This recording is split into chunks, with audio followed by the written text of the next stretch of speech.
This is UX Cake. UX Cake. UX Cake. UX Cake. UX Cake. UX Cake. UX Cake.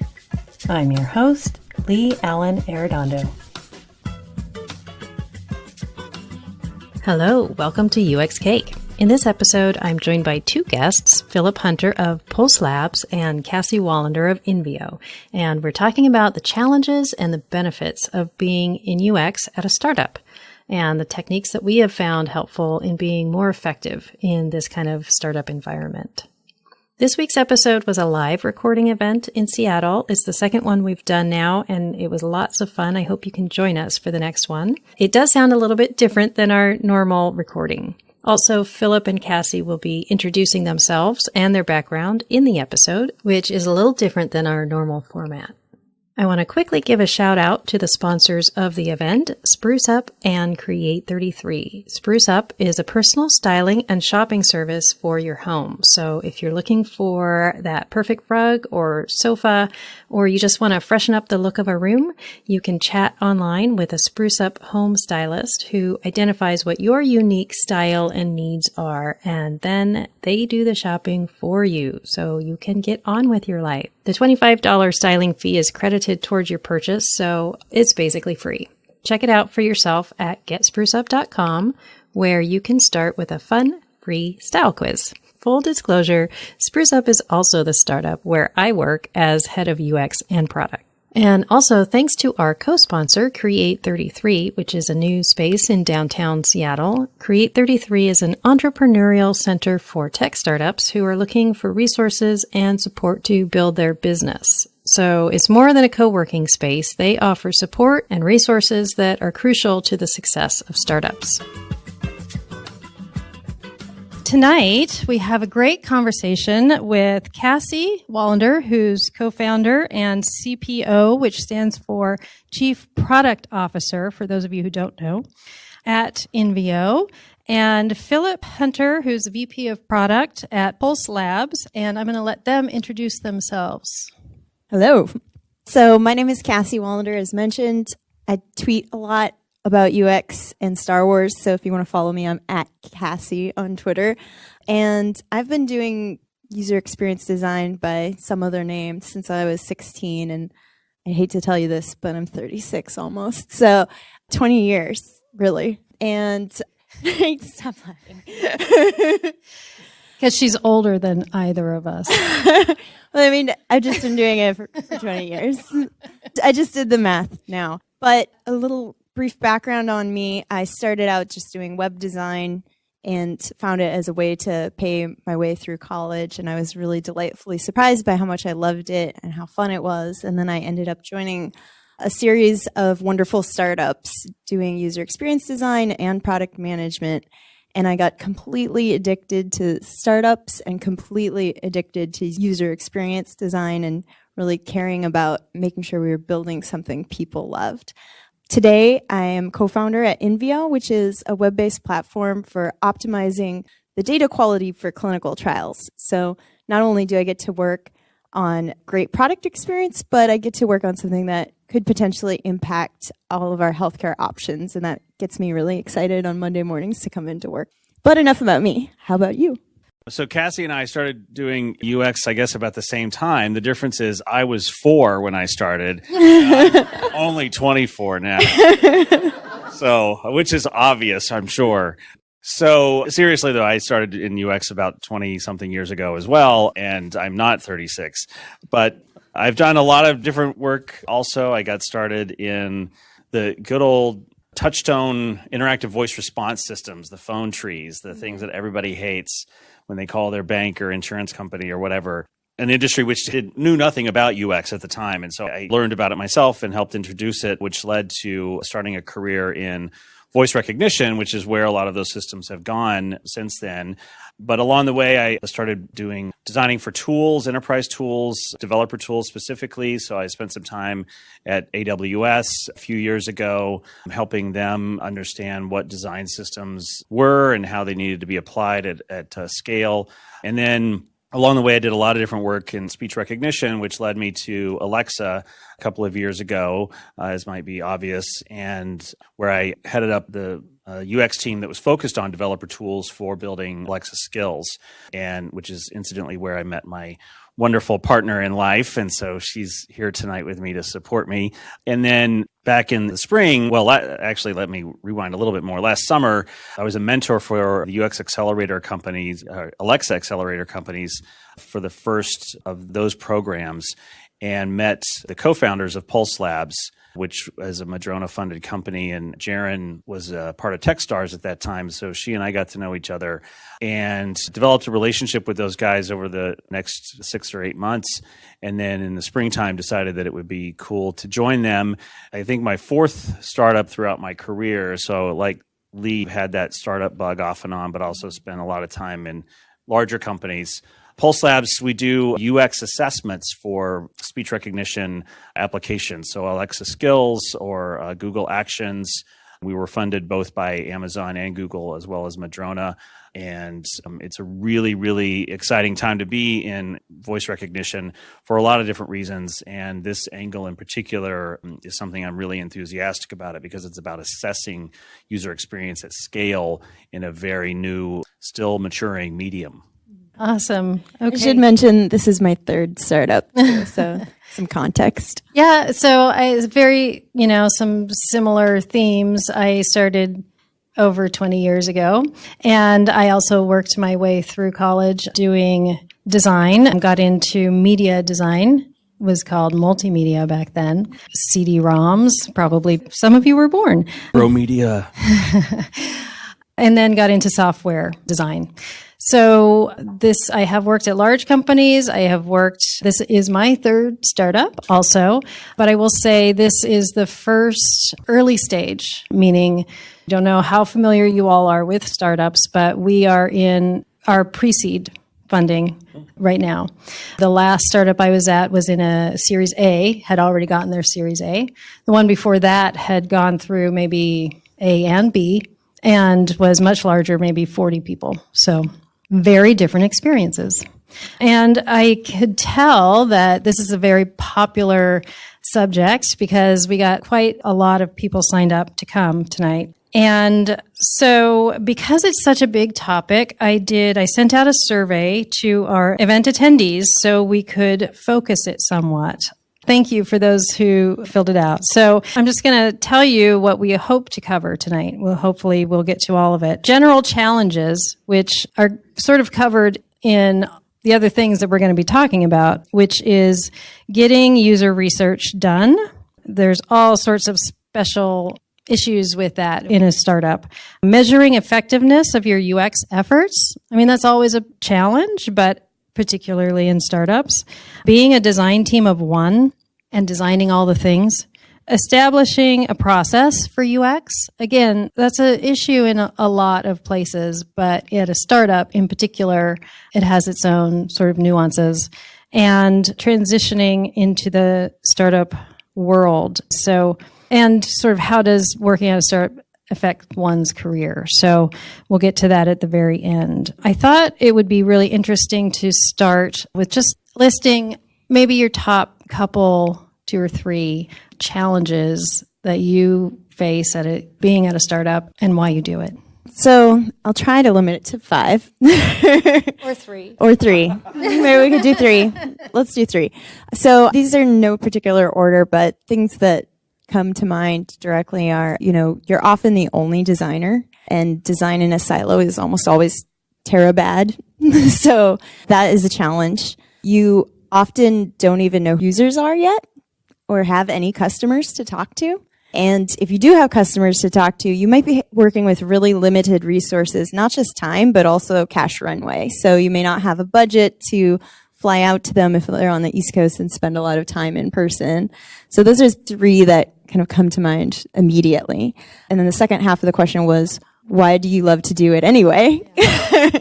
I really truly believe that if you're doing user experience in a startup, you have the opportunity to get past all those things and more And anytime you say the word challenge, I think opportunity. Like that's where you're going to grow, is getting outside your comfort zone. And that's when you're going to find what you love the most. And that's where you're going to be given any responsibility you step up to the plate for, because everyone's terribly maxed out. And so if you raise your hand and say, I'll do it, I may not know how to do it yet, but I will figure it out, be quickly given the reins and allowed to own that problem. So if you're a problem solver, startups are a great home. Yeah, especially if you enjoy the kinds of problems that have very little definition to them. So Cassie made a great point of saying sometimes you don't know who your customers are. You might have an idea of what your market is or who you would like to be your customer, but it's not like you've got a list of email addresses and contacts to go out and talk to them.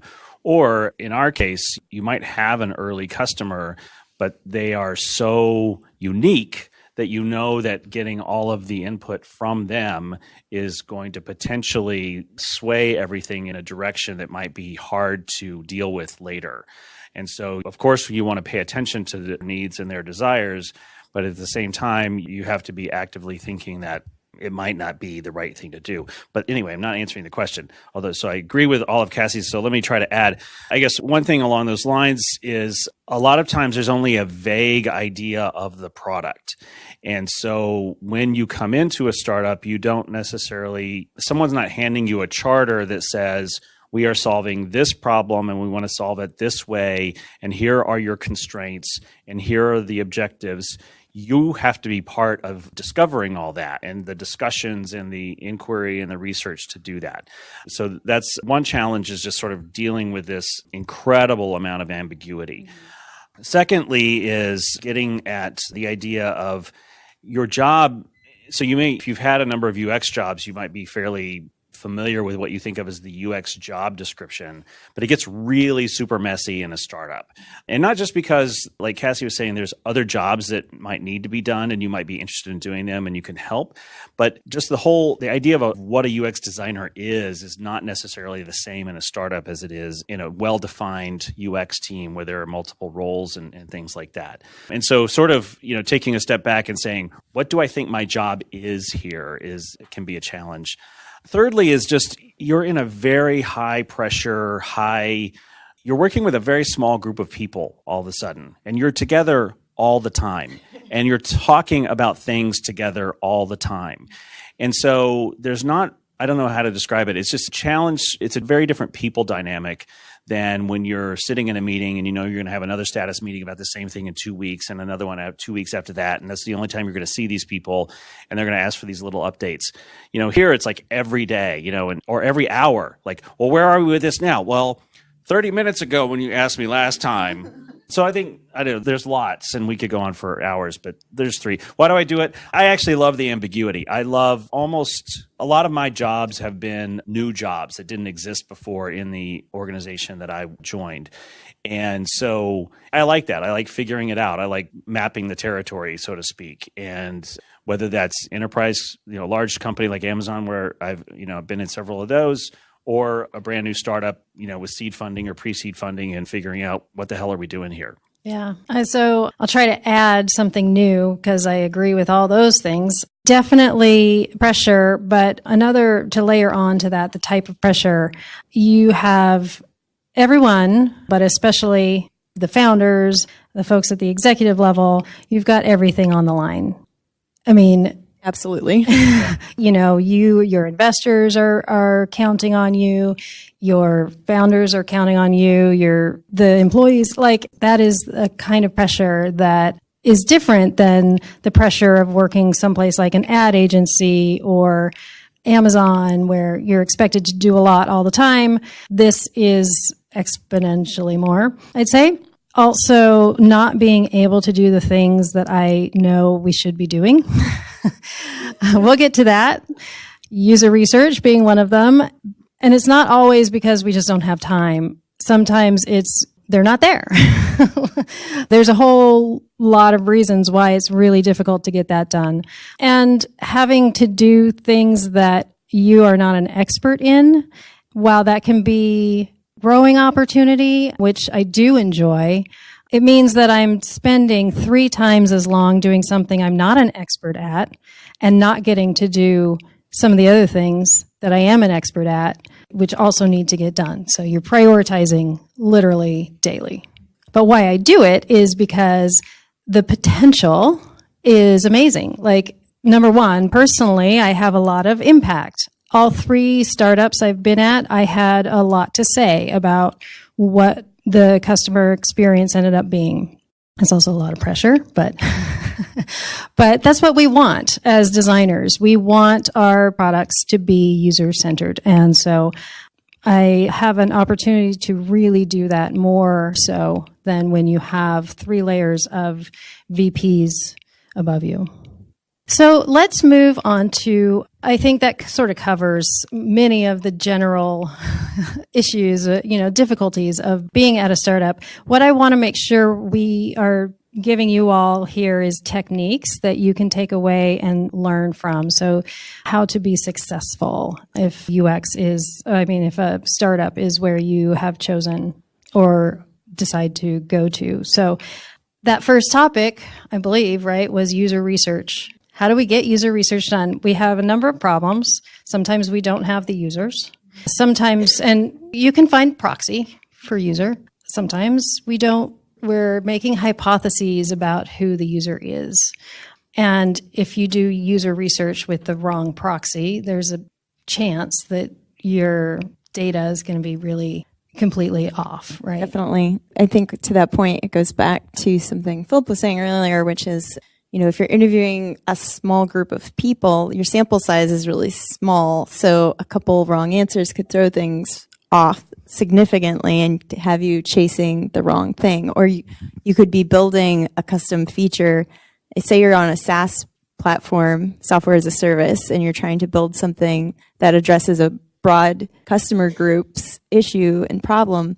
And then you have one really loud customer that's like, I want you to build this feature. And you could end up on a wild goose chase where you're making one person really, really happy, but sabotaging your startup. So it's important to try and get diverse set of opinions. Even from one technique I've used is to get opinions from people who aren't necessarily my customer today, but match the profile of someone I want to be in the future. So I'll build out a user persona and say maybe that user persona doesn't map to our current customer set, but you want to run to where the ball will be, not where it is right now, right? So try to find people who match that profile, whether it's just sharking around on LinkedIn and then reaching out and saying, based on the company you're at and your title and your experience, I'm building a tool that I think would be really interesting for you, and I would love to just get your opinion on it. Make sure you don't come across as salesy. Make sure you come across as I'm a product researcher. And a lot of people would love to share their opinion on things, even if they'll never be your customer. If they match that user profile, that'll help you get more pieces of data into your equation. So one of the things that I've relied on in the absence of being able to do most of us think of as traditional user research is really understanding some of the problem spaces that I'm working in. And so for our product, we have a large component around data intake and turning that data into a set of actionable items. And so then we have some things around data representation, and then we have there are some interactive elements of the product as well. And so one of the things I'm looking at, or that I look at pretty frequently, is what are the known ways of doing those that are successful? In other words, when I get to the point, I want to recognize the difference between solving in a way that my customers specifically want, which is one set of questions around user research, and then solving problems that no one has really solved before. And because in the long run, those are really the things that are going to pay off, and that's really why we're in business. Over here, I can rely on, I don't mean to sound like I'm doing the genius design thing, but I have a lot of experience and I've seen a lot of different things, and I know a lot of things that work and I know a lot of things that haven't worked. And so I'm making smart bets there to try to make up for the fact that I don't have a lot of customers to go ask. One thing I learned at Amazon that's helpful here is the idea of one-way doors and two-way doors. So when you're making different design decisions, understanding basically, are you painting yourself into a corner, or are you leaving room for you to be able to expand and change later on? And so being really careful about what kinds of design decisions you're making in case you need to change them. Some things don't, picking a legible font and that has a nice ramp, and picking a set of colors that make sense in the world and aren't just like your fruitful ideas of art on the web. Those things are like, get used to making some boring choices because they're safe, and focus on the things that really need to be explored. Oh, so it sounds like you're talking about we have to make priorities all the time, really hard choices all the time. And that's a really effective technique to prioritize where you're going to put your research effort. It's one reason why I think it's much better to have experienced UX professionals in startups, because there's just a few less mistakes that you can make. We're all making mistakes all the time. But if you've already been designing and you already have, interviewed thousands of people, so you have a pretty good sense of how people use things, there are some mistakes that you can avoid just because you're experienced. So you can prioritize in that. Another thing that people often ask me about, and it's not specific to startups, but it's definitely an issue at most startups, which is just the lack of, you have to be leaner than lean. And often the people who are doing the research don't necessarily have experience doing research. So, there's questions. Am I doing it the right way? You have to go out, you have to do guerrilla research. I'm a firm believer that some research, almost always, is better than none, even if it's executed less than perfectly. If your intent is to truly find information and not to validate something you want to validate. Any other thoughts on research? Yeah, one other thing that triggered in my mind, understand the research that you need. So the idea that I'm getting at is there are a lot of different kinds of user research. There are a lot of different methodologies, and some of them are more appropriate in certain situations than others. I think we probably all would agree with that. So understanding which ones are going to get you the most benefit is key. What I mean by that is so we have some iconography on our site, which isn't surprising. I'm not going to spend a lot of time right now worrying about what kind of emotional rapport my users might form with the iconography. It's not that I don't care about that. It's just that's not going to, as Lee was pointing out, earn us a paycheck over the next 6 months. What's going to earn us a paycheck is a set of features that are important to our clients and a set of features that enable us to get the right kind of data collected that we need. And so what I'm looking at is how do I create the demand for that data flow in my clients by helping them understand what they want feature-wise, and how do I collect that data? I'm going to worry about typography, and I want those to be the basics, right? And so understanding that when you're going to do some user research, being really precise about what questions you're trying to answer and what methods you're going to employ to get those. Mm-hmm. And not thinking, all good user research starts with ethnography, so I better go out and do a 6-month study on.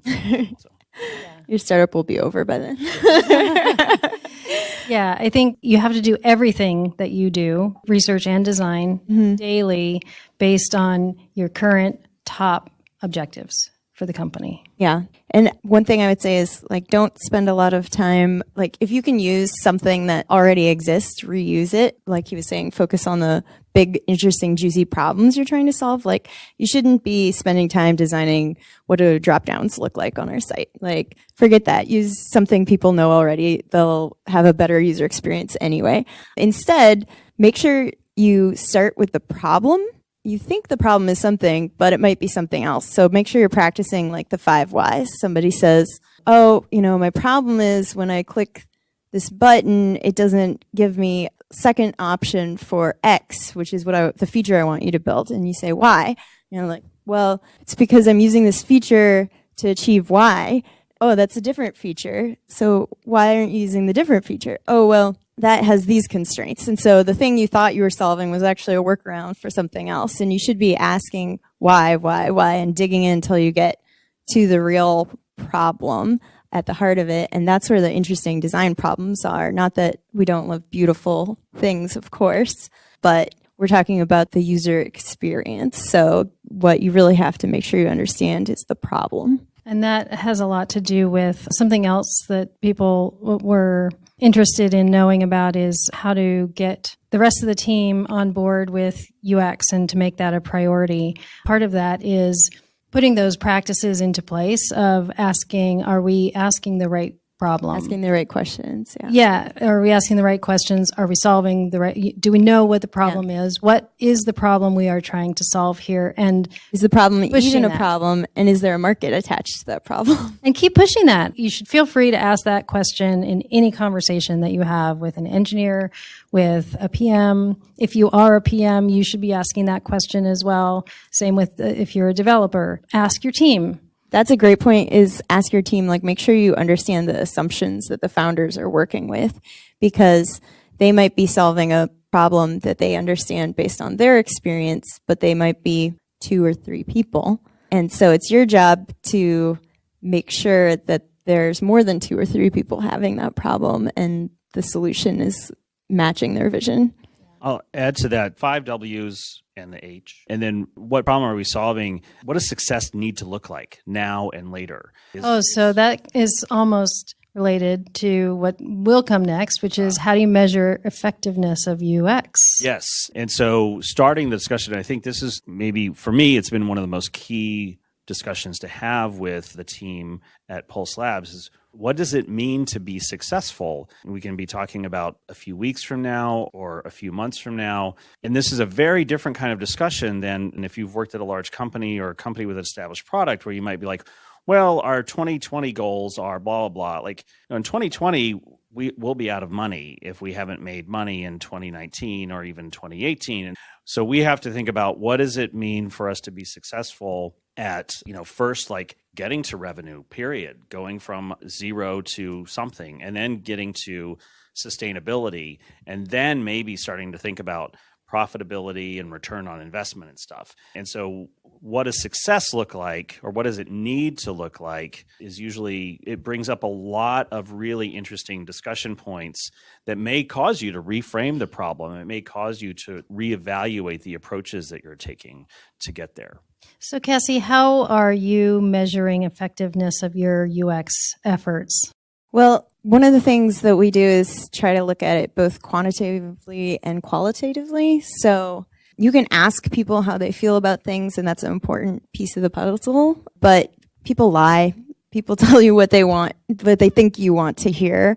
So it's also important to take a quantitative look at that, like actually have analytics saying, which features are people using? Which features are they not using? How much time are they spending on things?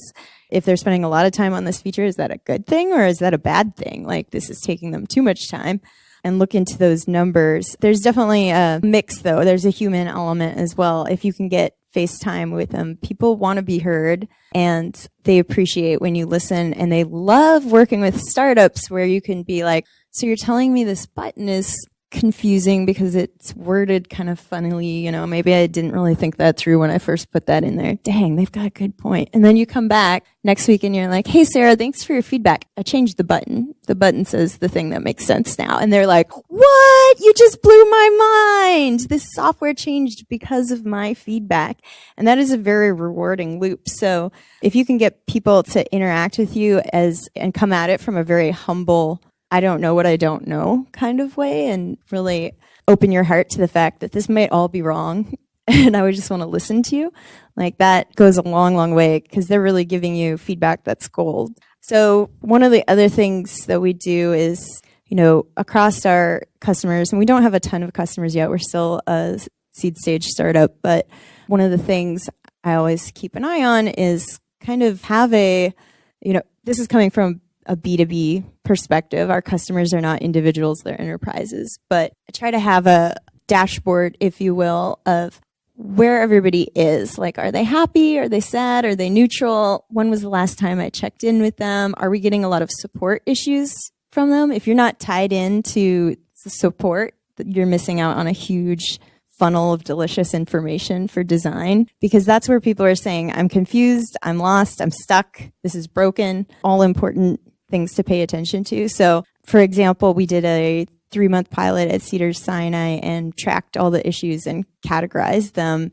And before the end of the pilot, I realized that 50% of the issues were coming in because of 2 areas. So we fixed those 2 areas and shipped features that would allow people to do these things by themselves in the system. It was much more turnkey. And then immediately half of the support tickets went away.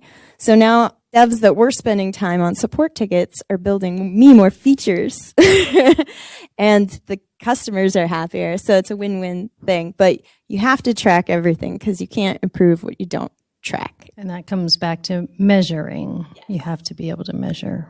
There are a lot more questions, though, about measuring. How do you measure effectiveness of UX? I will plug, there was a webinar that I was in last week that was hosted by Uptop. And I think if you Google Uptop UX challenges, you'll probably find it. And we address that specifically. Mm-hmm. It's not that much different from, it's a problem everywhere, not just a startup, with the complication of a startup being you have fewer customers. Yeah. I don't think personally that there's anything more effective at a startup than what Cassie illustrated, which is, can you point regularly to problems being solved? Mm-hmm. Most of us at these early stages, we just don't have the volume to talk about things like, conversion rates or things like that. Those might be useful, but if you want to measure progress, it's problem solved. And you can add something, sort of quantitative or qualitative there about how well is the problem solved. Do you get people who say, I guess that's what I asked for, but I don't really like it? Or are you getting people, whose minds are blown and saying, wow, I didn't know that you could just change it like that. So by the way, here's 17 things I want you to do. So. Also, that goes back to not just being able to say, hey guys, this is the thing we needed to change in the product based on user feedback and research, blah, blah, blah, but also being able to influence the roadmap and making sure that that actually gets into the queue of stuff that gets shipped to production. So make sure you're injected into that process in as much as design should find support to be a gold mine. Like, design should be a huge resource for everyone at the company who's like, I don't know, what should we do here? We have to talk to Cassie because she knows what the customers need, and it should become very, very evident why they're coming to talk to you. Make sure you evangelize yourself internally because you have to be the champion for the users. You have to make a big noise and a splash if something's going wrong. And, because you're in a startup, there's a good chance you'll be involved in product management or something that starts with the letters P and M. So if you have the opportunity to get involved in triaging issues so that you can put a weight next to each of these issues and say, based on my research, and here's the facts to back it up, these are the things we need to hit in the correct priority, that can really help. One of a tactical thing I did that helped my team understand why we were doing what we were doing is I made a matrices of one axis was how frequently will users encounter this issue, and the other axis was how painful would it be when they do encounter it. And then based on that chart, there was a severity and a weight for issues. So they knew when I gave something in Jira or GitLab or whatever tool you're using a weight of 7, it wasn't just Cassie felt like a 7 that day. It was, this is the user feedback we have and the likelihood that people will run into this issue and how painful it will be for them. And that allowed us to really prioritize and hit the most important things first. Yeah, that severity and frequency is a tool that actually now a bunch of other folks on our team are starting to use. It's a very, very helpful tool. And also, I want to say one more thing about that, which is you alluded to, but make sure that you are aligning all of your recommendations to the business objective, because otherwise it just sounds like you're trying to make things look pretty or whatever, right? Design can come across as being inconsequential. You need to show Absolutely. you have to talk about what's the business objective that this is going to affect. You should be out in front saying, I'm not here to make this pretty. I'm here to make this functional and fast and reliable. And then maybe we'll talk about pretty. And something people want to use, right? yeah. Well, and that's, so one of the things that you can do there is practice coming up with, or develop a practice of coming up with alternatives and their relative positive impact. Mm-hmm. So, if we spend 3 days working on this, we can get to this. If we spend 2 weeks working on this, we can get to this. And so understanding that there are no finite rules about good and bad, it can sort of make the assumption that everything you're trying to do is good. So what level of good are you trying to produce, for what reason, in what time? And don't go for perfect. If you're not embarrassed by what you're shipping, you've waited too late to ship. Yeah, better done than perfect. I'm super proud of the work I have done so far. And I don't think I would ever put it up as a portfolio piece. It just is not, someone would look at it and say, oh, but that's okay because my startup is doing what it needs to do. Yeah. And although we've run out of time, we are going to have questions. There's one thing that came up quite a bit. Well, there were two things related to career. How is this going to affect my career and transitioning into UX, which we didn't get to. We also didn't get to developing a UX process, which is super important. So maybe that'll be, the next one.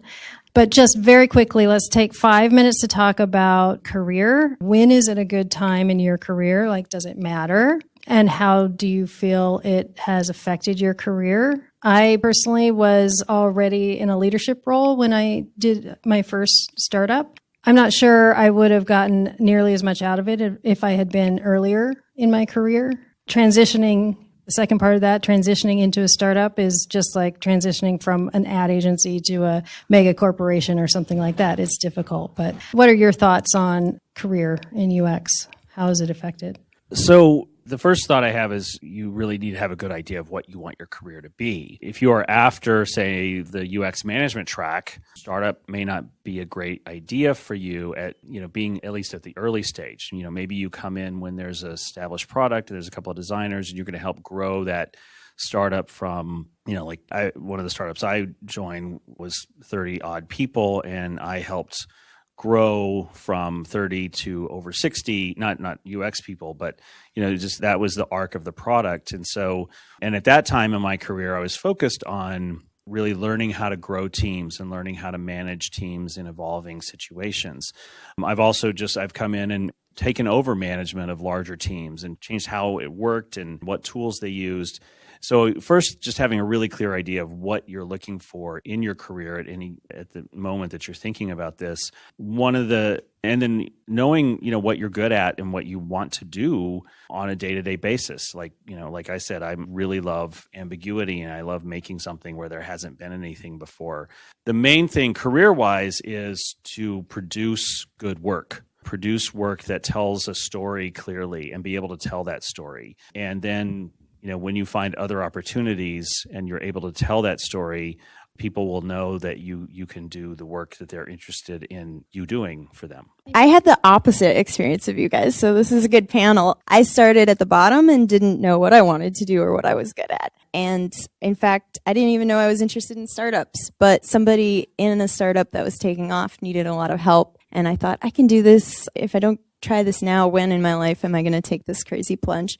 So I joined a startup running the support team and being like a community manager. And I built out that team, and that was a great experience. But I realized in dealing with these support issues, and this is why I have a fondness for tracking support issues, I was putting a lot of Band-Aids on things. My team was putting a lot of Band-Aids on things. It was bad UX wounds that we were patching up. And I thought, gosh, I would rather be working on preventative care. So that's the way I think about UX. And when that startup got acquired, I had been working with my mentors at that company to shift into product. And secret here, they just told the acquiring company, oh, she's a product person. And so I made a shift then into product, and I ended up leaving the company that acquired us after a year. And then I had PM on my resume, and I went to be a PM at another startup. And that's when I realized, gosh, I'm a PM, I'm doing a lot of type A process management stuff, but the part I really, really love is still this UX problem, like the solving of the interesting problems and making sure the experience is great. And so I kept leaning into that. And when that company got acquired, I realized I've got this management role now. That's great, but I think I'm climbing up the wrong ladder. And I would rather take a step back than keep climbing up the wrong ladder. So it was by doing that I realized more and more what I loved. I was like the PM with the crazy deep UX opinions that was just annoying the heck out of the UX people. So I was like, I just need to be a UX person. And I switched teams and I went back to being an individual contributor so that I could be strictly UX. And it was fine to take that step backwards because I ended up taking 2 steps forwards and ended up running that UX team in like 6 months. And it was totally the right move. Sometimes you just have to reevaluate and be like, am I doing what I love? Was this playing to my skills, to your point? And so as I switched teams and startups and roles and grew and challenged myself, I, kept going up this path towards more and more UX. And now I'm a chief product officer and a co-founder at a company. And we started the company with user-centered design, which has given us a huge advantage to the many startups I've worked at in the past where UX was an afterthought.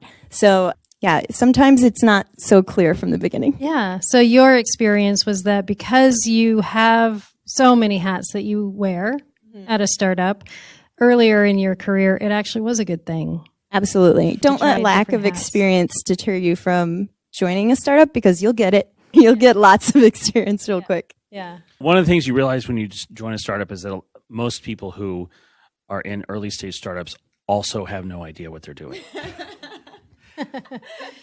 Okay, we're going to open it up to questions. And if anyone has a question, yes. Okay. My question is, how do you find a good startup that's aligned with your working styles and a product you're excited about and that you think has a future versus one that is, maybe just someone's harebrained idea that hasn't been fully thought through and doesn't have the right people on board to get it off the ground? That's a great question. Could I take it? So one of the things I would think about is what level of startup do you want to get into? Because just like he was saying with the levers you can pull and how good do we want to make this product? Like how safe and secure do you want to go with your startup? There's a lot of variables there.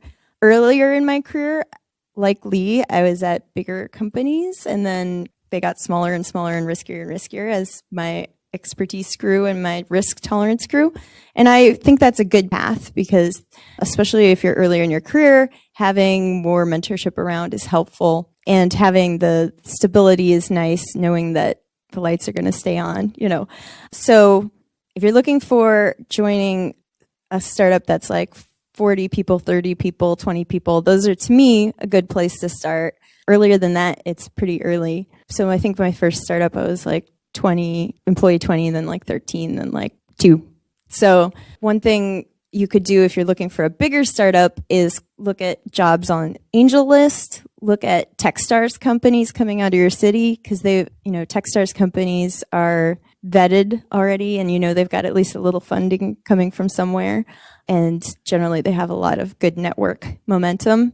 I'm biased because we did Techstars.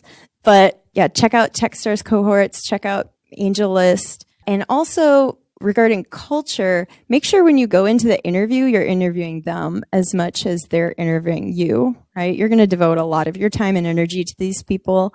Make sure you have an understanding of what they're like as people. Like, do their values align with you? And there's ways you can tell, show up early for the interview and see how people are treated when you're sitting there waiting and see how stressed they look. Yeah, I want to reinforce the networking aspect of that. The Seattle startup scene has changed amazingly over the past 5 years. Mm-hmm. And so I think we've moved in this area from like being, finding a random person in a meetup somewhere to there are startup related events happening all the time. And so Techstars, WeWork is investing, nurturing startups, the Riveter in Capitol Hill. So find those places where people who are interested in startups are meeting and then go and talk to them and ask them about, get involved in what's going on, and do it with a mindset of helping build companies, helping build products. Have those conversations, not necessarily I'm looking for a UX job conversations. Yeah. One time somebody said to me, build the network you want in 3 years. And I think that's so smart. So even if you're just considering, I might do a startup someday, start going to those events. Very good advice. I will mention, if you have a question and you didn't get a chance to ask it, my Twitter is @uxcake_, or you can email, just go to uxcake.co and, contact. And if you have questions for me or for either Phillip or Cassie, I can pass them on, and we would love to answer your questions. So I want to thank you all so much for coming. I hope that you got something out of this. I think there was a lot of really wise advice given this evening. Thanks to Cassie and Phillip for joining me tonight on UX Cake. Thank you for having us. A lot of fun. Thank you.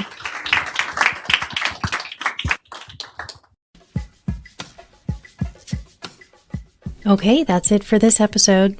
I'm always inspired by your feedback, so please keep connecting with us. Twitter, the Gram, Facebook, or you can go to uxcake.co, where you can sign up on the mailing list. If you're interested in helping this podcast continue, there are a number of ways that you can do that. This podcast is a community effort, and it takes a lot of work to keep it going, but it's also a lot of fun. We need help with events, social media content, guest management, and more. Not all of these positions have to be in Seattle. So if you are anywhere else in the world, you can also help us. Find out how you could be a part of the UX Cake community. Go to uxcake.co/join-us. That's our website. And if you're enjoying the UX Cake podcast, please rate and review it on iTunes or Google Play, because that really helps others find it. As always, thanks for listening, and